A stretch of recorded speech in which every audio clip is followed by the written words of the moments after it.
Hello. So this time is a little bit longer than 3 minutes. I've checked. So this is called But. I always feel like when I come to poetry events, I feel like if I leave without performing But, it feels like it's incomplete. So this is a really important poem to me. I actually wrote this after about this time last year almost. Me and my friend Ash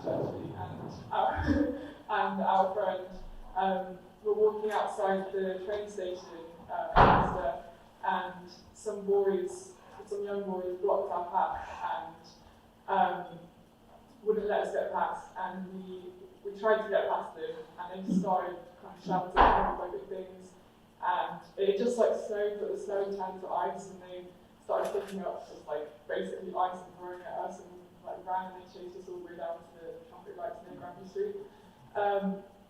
So I wrote this poem called Butch, and I really wanted to celebrate the beauty of being Butch, but also the difficulty that I face genuinely on a daily basis. I haven't walked down a school corridor and not felt unsafe since I was about 11. So this poem is about that feeling of not feeling safe, and also, more importantly, about anonymity. Butch. To the butchers who died today. The word shivers under my tongue. Butch tastes like cold beer. A Hugo Boss rubbed into skin. Like freshly pressed dress shirts and bed sheets and bow ties and blazers. Butch is broken. Half of a girl, the other half trespass. She, he, it. She walks home at night and knows what the pavement smells like. There are broken glass bottles in the lining of our tongue as punishment for what is distasteful. She knows how long it will take for each bruise to fade, and she wonders if rage was the only method he could think of to be close enough to touch her.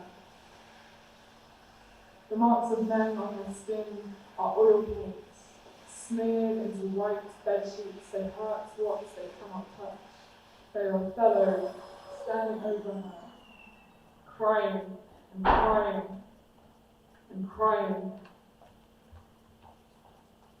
Butch means nakedness in every second of living.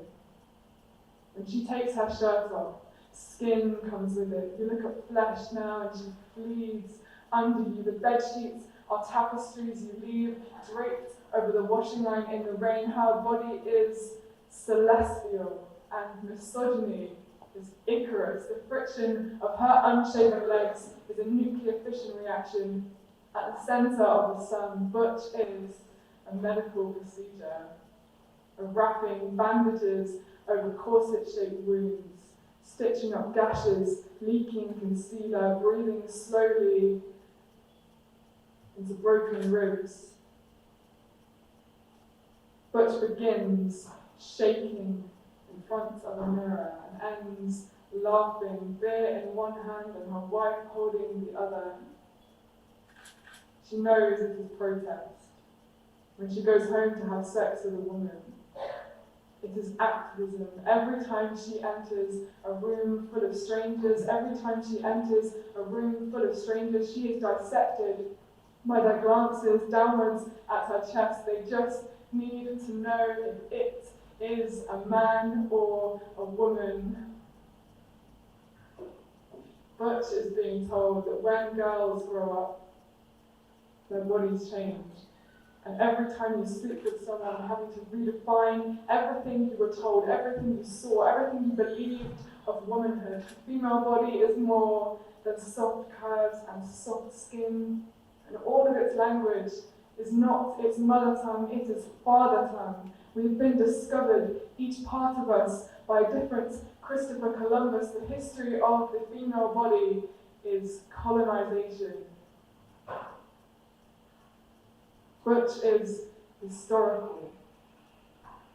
Every time she chose the shirt over the skirt, she carved a tiny morsel of history into the shape of freedom. Radcliffe, Lister, Ellen, Shane. Butch is a law-breaking, ground-shaking, history-making love story. Butch is not, has not, will never be hating men.